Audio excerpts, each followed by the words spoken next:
Hello everyone, कैसे हो आप सभी लोग। पेपर आप सबका हो गया होगा, उम्मीद करता हूँ बहुत शानदार तरीके से आप लोगों ने पेपर दिया होगा। अब आप में से कुछ लोग ऐसे बैठे हुए हैं जो कि वेट कर रहे हैं CDS 1 2025 एग्जामिनेशन का कि सर इसका सिलेबस क्या होने वाला है, किस तरीके से इसकी प्रिपरेशन करना अब हम लोग स्टार्ट कर सकते हैं। तो उन्हीं सारी चीज़ों के बारे में आज के इस लेक्चर के अंदर हम लोग डिस्कस करेंगे कि इसका सिलेबस क्या होने वाला है, किस तरीके से आप लोग यहाँ पे चीज़ों को पढ़ना शुरू कर सकते हो। ठीक है ना, उन सारी चीजों के बारे में एक एक करके हम लोग यहाँ पे बात करेंगे। उससे पहले अगर मैं आप लोगों को यहाँ पे बताऊं CDS के बारे में, तो CDS का जो एग्जाम होता है ये ग्रेजुएट लेवल का देखने के लिए मिल जाता है। क्लियर, अंडर ग्रेजुएट जो ग्रेजुएशन परस्यू कर रहे हैं या जो ग्रेजुएट्स हैं वो इस एग्जाम को यहाँ पे दे सकते हैं। ठीक है ना। अब इसमें जो है ना, आप इस एग्जाम को दे करके Indian army, navy, air force, clear, इन सब में एज एन ऑफिसर बन सकते हो। यहां से आप जो है IMA academy, OTA, Indian air force academy और इंडियन नेवल एकेडमी INA, ये एकेडमीज आप लोग यहाँ पे ऑप्ट कर सकते हो। क्लियर। यहाँ पे OTA को अगर छोड़ दें तो बाकी की जो तीनों, Indian military academy, Indian air force academy और इंडियन नेवल एकेडमी, इसके लिए आपको यहाँ पे 3 पेपर्स देने पड़ते हैं। इंग्लिश, जनरल नॉलेज और एलिमेंट्री मैथमेटिक्स का ये पेपर होता है। ऑफिसर्स ट्रेनिंग एकेडमी के लिए आपका जो पेपर होगा वो इंग्लिश का होगा और जनरल नॉलेज का देखने के लिए मिलेगा। अगर हम इन पेपर्स के बारे में बात करें तो ये पेपर्स सेम डे ही कंडक्ट करवाए जाते हैं और इस पेपर को जो कंडक्ट करवाने वाली बॉडी है उसका नाम है यूनियन पब्लिक सर्विस कमीशन। जी हाँ, सही सुना, UPSC ही इस एग्जामिनेशन को कंडक्ट करवाती है। ठीक है, ये पेपर सेम डे होता है। 100 मार्क्स के आपके क्या होते हैं, पेपर देखने के लिए मिल जाते हैं। ठीक है ना, सेम पेपर आता है। जो लोग IMA के लिए प्रिपेयर कर रहे हैं, Indian military academy, Indian air force academy और इंडियन नेवल एकेडमी, उन लोगों को यहाँ पे ये तीनों पेपर्स देने पड़ेंगे। लेकिन जो लोग सिर्फ और सिर्फ ऑफिसर्स ट्रेनिंग एकेडमी के लिए ऑप्ट कर रहे हैं, officers training academy is a non permanent commission, ये लेकिन बाद में जा करके आप यहाँ पे परमानेंट कमीशन ले सकते हो, क्योंकि आपको पता है ऑफिसर्स की हमारे जो इंडियन आर्मी देखने के लिए मिलती है, क्वालिटी ऑफिसर्स यानी कि अच्छे शानदार ऑफिसर्स की वहां पे थोड़ी सी कमी देखने के लिए मिल जाती है, जिसकी वजह से बाद में क्या कर दिया जाता है, परमानेंट यहां पे कर दिया जाता है। तो OTA के लिए आपको सिर्फ यहां पे इंग्लिश और मैथ्स देना पड़ता है and OTA is also for the women's, ये विमेंस के लिए भी देखने के लिए मिल जाता है। क्लियर, ये किसके लिए है, विमेंस के लिए हमें यहाँ पे देखने के लिए मिल जाता है। तो ये चीज है जो कि आपको यहाँ पे पता होनी चाहिए। ये जो एग्जाम होता है साल में 2 बार देखने के लिए मिलता है, 6 महीने पे यहाँ पे कंडक्ट करवाया जाता है इस एग्जामिनेशन को। ठीक है ना, ये चीजें हमें यहाँ पे देखने के लिए मिल जाती है। चलो अब आगे बात करते हैं यहाँ पे अगली चीज के बारे में। भाई इस एग्जाम में आपकी नेगेटिव मार्किंग भी देखने के लिए मिलती है, 1/3 आपकी नेगेटिव मार्किंग होती है। मैथ्स में जो नंबर ऑफ क्वेश्चंस, इंग्लिश में जो नंबर ऑफ क्वेश्चंस देखने के लिए मिलते हैं, इंग्लिश में आपके यहाँ पे क्वेश्चंस देखने के लिए मिलते हैं कितने, 120 प्रश्न देखने के लिए मिलते हैं, 120 क्वेश्चंस होते हैं। जनरल नॉलेज में भी आपके 120 क्वेश्चंस देखने के लिए मिलते हैं और मैथमेटिक्स में आपके 100 क्वेश्चंस देखने के लिए मिल जाते हैं। 100 नंबर का ये पेपर होता है। टोटल ये कितना हो गया, 300 नंबर का ये पेपर हो गया और OTA आपका 200 नंबर का देखने के लिए मिल जाता है। ठीक है ना, ये चीज हमें यहाँ पे देखने के लिए मिली। जब आप यहाँ पे रिटन को क्वालिफाई कर लेते हो, कट ऑफ के अंदर आप आ जाते हो, तो आप जाते हो स्टेज 2 में। स्टेज 2 जो हमारा देखने के लिए मिलता है वो सर्विस सिलेक्शन बोर्ड का देखने के लिए मिल जाता है। SSB 900 नंबर की यहाँ पे हमें देखने के लिए मिलती है, यानी कि 300 + 900 आपका देखने के लिए मिल गया।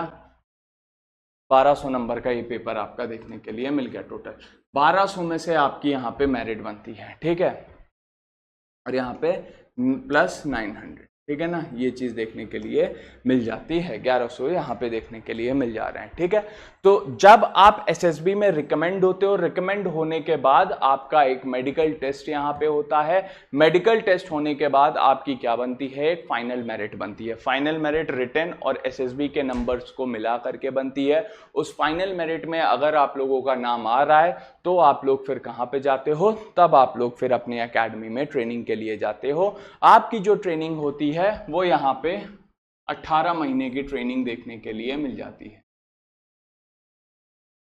18 महीने की आपकी यहाँ पे ट्रेनिंग देखने के लिए मिलती है। 15 से 18 महीने के बीच की आपकी ये ट्रेनिंग होती है। ठीक है ना, ये चीज देखने के लिए मिल जाता है। अब बात करते हैं यहाँ पे एक और चीज के बारे में, जो कि है हमारा सिलेबस। कि सर जीएस का सिलेबस क्या है और इसको किस तरीके से कवर अप करके चलना है। तो सीडीएस का जो सिलेबस है उसके बारे में हम लोग बात करते हैं, जो हमारा जीएस का सिलेबस देखने के लिए मिल जाता है। ठीक है, तो जीएस के सिलेबस के बारे में सबसे पहले अगर आप लोग देखिए यहाँ पे क्वेश्चंस कितने आते हैं जीएस में। जीएस देखिए, कोई भी एकेडमी के लिए आप जा रहे हो, चाहे आप आईएमए के लिए जाओ, चाहे आप आईएएफ के लिए जाओ, इंडियन नेवल एकेडमी के लिए जाओ, या ओटीए के लिए जाओ, भाई जीएस तो सब में आनी ही आनी है। ठीक है ना, तो जीएस तो इन सारी एकेडमीज में देखने के लिए मिलेगी। और 100 नंबर जीएस का वेटेज देखने के लिए मिलता है। 120 क्वेश्चंस यहाँ पे देखने के लिए मिलते हैं, यानी कि यहाँ पे जीएस का वेटेज अच्छा खासा देखने के लिए मिल रहा है, along with English and maths. ठीक है ना, इंग्लिश और मैथ्स का भी यहाँ पे बढ़िया शानदार वेटेज देखने के लिए मिलता है, जितना जीएस का है। ठीक है, अगर हम टॉपिक्स के बारे में बात करें तो यहाँ पे हमें करंट अफेयर देखने के लिए मिलता है। करंट अफेयर जो हमारा इंपॉर्टेंट इंटरनेशनल और नेशनल जो समिट्स हुई हैं वो उसके बारे में पूछेगा। कॉन्फ्रेंसेस जो हुई हैं, awards, sport related news, books, author, personality इन न्यूज, इन सारी चीजों से, गवर्नमेंट स्कीम्स जो आ रही हैं, इन सारी चीजों से रिलेट करके आपसे यहाँ पे क्वेश्चन पूछता है। तो इस वजह से आपको यहाँ पे करंट अफेयर को भी फॉलो अप करके चलना पड़ेगा। और करंट यहाँ पे आपको 1 साल का फॉलो अप करके चलना पड़ेगा, क्योंकि अभी जो आया है वो आप देखो, जनवरी का भी करंट अफेयर आपसे पूछ लिया है और 2023 दिसंबर का भी करंट अफेयर आपसे यहाँ पे पूछा है, जो एग्जाम अभी 1 सितंबर को यहाँ पे कंडक्ट हुआ था। ठीक है, सीडीएस 2024 के बारे में मैं बात कर रहा था। ठीक है, उसके बाद पॉलिटिकल साइंस। पॉलिटिकल साइंस जो आपकी पॉलिटी है, Indian constitution, any day it is very very important. ठीक है ना, polity is also the major important subject for your CDS examination. अब पॉलिटी क्या करता है ना, पॉलिटी आपका स्कोरिंग देखने के लिए मिलता है। पॉलिटी में अगर मान लो 20 क्वेश्चन आपके यहाँ से आए हैं, 20 क्वेश्चन अगर आपके पॉलिटी के देखने के लिए मिले हैं यहाँ पे, या 20 से ज़्यादा भी कभी कभी चले जाते हैं, हो सकता है कभी कभी 25 क्वेश्चन आ जाए, या हो सकता है कभी सर 15 ही क्वेश्चन आए। नो वन नोज यूपीएससी किस तरीके के क्वेश्चन पूछता है, लेकिन ऑन एन एवरेज मान लो 20 क्वेश्चन यहाँ पे आए, तो जो बच्चा होगा ना वो यहाँ पे 18 से 19 क्वेश्चन तो करके ही जाएगा। पॉलिटी आपका हमेशा क्या रहता है, any day polity is scoring subject in CDS, any day polity आप यहाँ पे बहुत हाई स्कोर कर सकते हो। Polity is very important for your exam point of view. ठीक है ना, पॉलिटी बहुत शानदार चीज देखने के लिए मिल रही है, मतलब ये क्या, ये स्कोरिंग देखने के लिए मिलता है। ठीक है, पॉलिटिकल साइंस आपको देखने के लिए मिल जाती है। Important facts of the Indian constitution, fundamental rights, directive principles, power of the president, prime minister, this that those, है ना, ये सारी चीजें देखने के लिए मिल जाती हैं। उसके बाद Indian history. Indian history question में be asked from the ancient, medieval and modern Indian history. ठीक है, पर अब इसी के साथ साथ एक नया ट्रेंड देखने के लिए मिलता है, art and culture. Sir art and culture जो है ना बहुत इंपॉर्टेंट है। आप लोगों ने पेपर देखा होगा, आपने वहां पे देखा होगा कि आर्ट एंड कल्चर का कितना अहम रोल देखने के लिए मिल रहा है हमारे एग्जाम में। बहुत ही ज्यादा इंपॉर्टेंट हो जा रहा है अब ये हमारे हिस्ट्री में। क्यों? क्योंकि सर अब जो बेसिक क्वेश्चंस देखने के लिए मिल रहे थे ना एंशिएंट, मेडिवल एंड मॉडर्न के, अब वो खत्म हो चुके हैं, ऑलमोस्ट फेज आउट हो रहे हैं धीरे धीरे। अब यूपीएससी फोकस कर रहा है आपका किस पे, आर्ट एंड कल्चर पे। आप देखिए जो सीएससी का एग्जामिनेशन होता है, सिविल सर्विसेज जो एग्जामिनेशन देखने के लिए मिलता है, उसमें भी अब हिस्ट्री के जो क्वेश्चंस है ना वो आर्ट एंड कल्चर के देखने के लिए मिल रहे हैं। और बाय गॉड एक चीज़ मैं आपको बहुत फैक्ट बताऊं, कोई मैं यहाँ पे शुगरिंग बटरिंग नहीं करना चाहता आप लोगों के साथ, जो हिस्ट्री का लेवल है ना वो हर दिन डे बाय डे क्या हो रहा है वो इंक्रीज होता चलता चला जा रहा है और यूपीएससी अनप्रिडिक्टेबल होती चली जा रही है इस चीज़ में, हिस्ट्री में। क्यों? क्योंकि सर आर्ट एंड कल्चर एक ऐसी चीज़ है पता नहीं कहाँ से किस तरीके से उठा करके पूछ ले, लेकिन डरना नहीं है। यहाँ पे हम आपके साथ बैठे हुए हैं, हम आपके साथ जुड़े हुए हैं, हम आपको यहाँ पे हर एक चीज कवर अप करवा करके देंगे। इस बार का जो पेपर हुआ, इस बार का ही नहीं, इससे पहले भी जो पेपर हुए हैं, हमारे बच्चों ने, हमारे एसएलवी के जो मेंबर्स हैं, जो स्टूडेंट्स हमारे देखने के लिए मिलते हैं, उन स्टूडेंट्स ने बहुत शानदार यहाँ पे परफॉर्म किया है। तो ये चीजें हमें और आपको देखने के लिए मिल जाती हैं इंडियन हिस्ट्री, ठीक है। Important facts as well as world geography. Clear? यहाँ पे क्या है, इंडियन पॉलिटी नहीं ज्योग्राफी होगा, ज्योग्राफी वगैरह भी देखने के लिए मिल जाते हैं। भाई ज्योग्राफी जो है ना, ज्योग्राफी बड़ा शानदार सब्जेक्ट है ये भी। अब ज्योग्राफी अगर एक बार समझ में आ गया, एक कॉन्सेप्ट समझ में आ गया, तो ज्योग्राफी के क्वेश्चंस गलत नहीं होंगे। Geography is all about the concepts. हम क्या करते हैं, हम ज्योग्राफी को याद करने बैठ जाते हैं, रटने बैठ जाते हैं। तो रटना नहीं है, हमें उस चीज को क्या करना है, हमें उस चीज को समझ करके चलना है, उस कॉन्सेप्ट को हमें यहाँ पे समझना है कि वो कॉन्सेप्ट किस तरीके से देखने के लिए मिल रहा है। वो कॉन्सेप्ट हमारे लिए यहाँ पे इंपॉर्टेंट हो जाता है, ठीक है। तो हमें यहाँ पे कॉन्सेप्ट्स को समझ के चलना है, कॉन्सेप्ट्स को देखना है। कॉन्सेप्ट एक बार अगर हमारे दिमाग में बैठ गया तो फिर ज्योग्राफी के कोई भी क्वेश्चंस गलत नहीं होंगे, चाहे वो फिजिकल ज्योग्राफी हो, चाहे वो क्लाइमेटोलॉजी हो, चाहे वो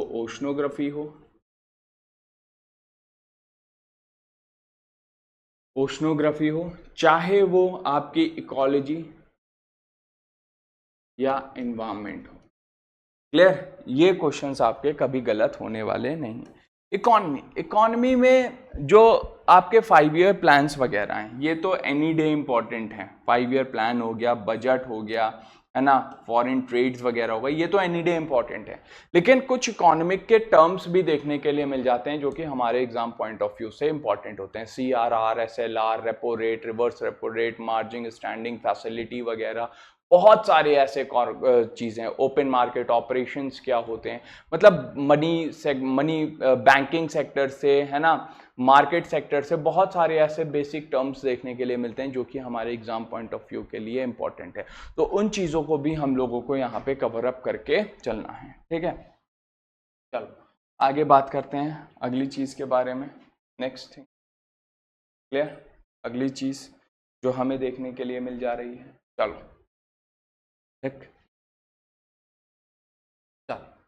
अगला सर क्या है, जनरल साइंस। इकोनॉमी हो गया, ज्योग्राफी हो गया, जनरल साइंस। जनरल साइंस के लिए आप क्या कर सकते हो, जो क्लास 9th की जो NCERT है उसको उठा सकते हो। बेसिक्स आते हैं सर, बेसिक्स देखने के लिए मिल जाते हैं, तो वो चीज़ हम लोग यहाँ से पढ़ सकते हैं, ठीक है। तो फोकस टॉपिक्स यहाँ पे मैंने कुछ यहाँ पे मेंशन कर दिए।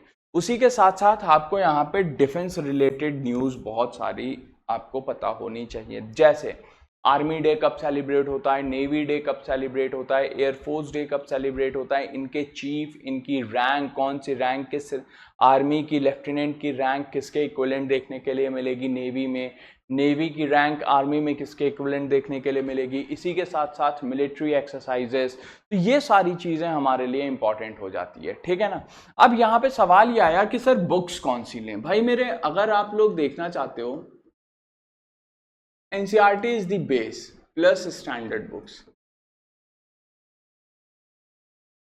स्टैंडर्ड बुक्स यहाँ पे आप इन लोगों को लेकर के चल सकते हो। लेकिन जो हमारा टीम है SLV, हम क्या कर रहे हैं यहाँ पे, हम यहाँ पे लेकर के चल रहे हैं आप लोगों के लिए एक शानदार तरीके से चीज़ों को, ठीक है। यहाँ पे जो क्लास नोट्स हमारे देखने के लिए मिलेंगे, जो आपके और हमारे क्लास नोट्स देखने के लिए मिलते हैं, उन क्लास नोट्स को हम यहाँ पे कवर अप करके चल रहे हैं, ठीक है। जो क्लास नोट्स हैं, उस क्लास नोट्स के अंदर हमारा NCERT और स्टैंडर्ड बुक्स का कंपाइलेशन देखने के लिए मिल जाता है, ठीक है ना। स्टैंडर्ड बुक्स और NCERT तो इसी वजह से हमने यहाँ पे क्या किया है, हमने यहाँ पे हमारा बैच लॉन्च किया है, द्रोणा बैच। क्लियर? कौन सा बैच है हमारा? द्रोणा बैच देखने के लिए मिल रहा है। अब ये जो हमारा द्रोणा बैच देखने के लिए मिल रहा है, ये हमारा 9 सितंबर से यहाँ पे देखने के लिए मिल जा रहा है। सीडीएस का हमारा ये बैच देखने के लिए मिल रहा है, द्रोणा बैच। क्लियर? ये बैच हमारा कब से लॉन्च हो रहा है? ये बैच हमारा 9 तारीख से लॉन्च हो रहा है, द्रोणा बैच। क्लियर? और ये जो द्रोणा बैच है ये 9 सितंबर से लॉन्च हो रहा है और इसके अंदर आपको कई सारी फैसिलिटीज देखने के लिए मिलेंगी, जैसे कि हमारी एक्सपर्ट फैकल्टी देखने के लिए मिलेगी, शानदार स्टडी मटेरियल। भाई साहब, इस बार जो पेपर आया है, अगर आप लोग उस पेपर को देखोगे,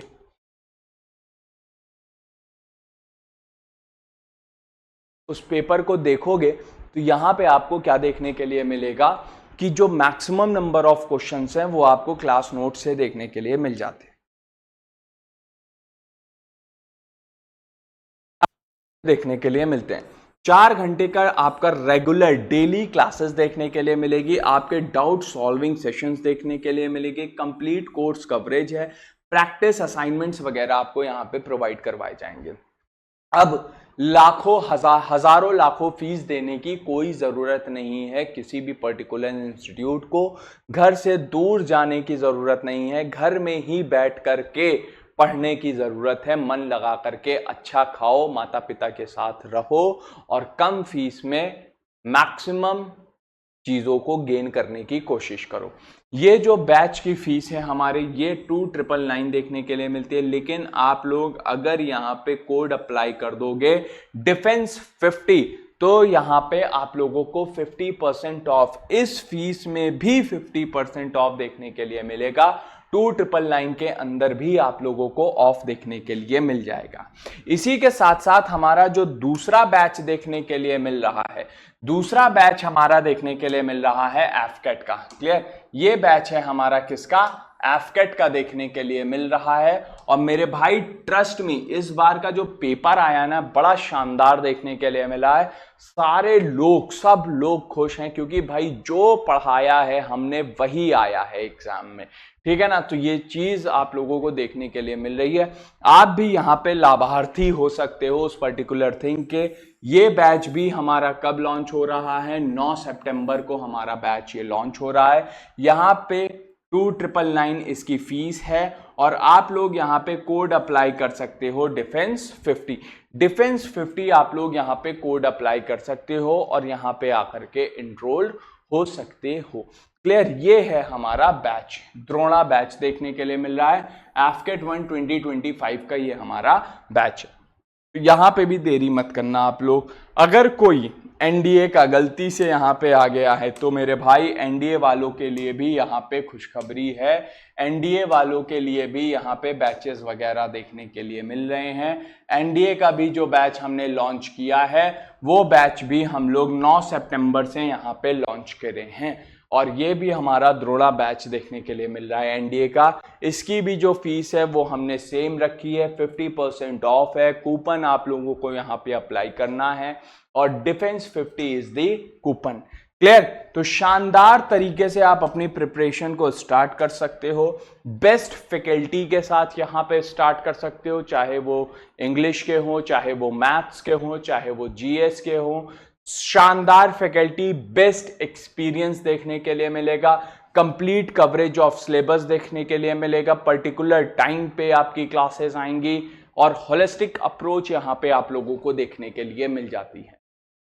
कम फीस में घर पे ही बैठ करके अगर पढ़ रहे हो शानदार तरीके से तो क्या बुराई है यार। आप दिल्ली जाते हो, जो आप लोग फैकल्टी से पढ़ने के लिए जो फीस आप लोग दिल्ली में या किसी अदर इंस्टीट्यूशंस में देते हो, उन बड़े बड़े इंस्टीट्यूशंस के जो फैकल्टी है वो हमारे साथ यहाँ पे जुड़ी हुई है। ठीक? तो बहुत शानदार तरीके से आपको यहाँ पे चीज़ें कवर अप करवा करके दी जाएगी। मतलब फैकल्टी जो हमारी है वो फैकल्टी बहुत शानदार देखने के लिए मिल रही है।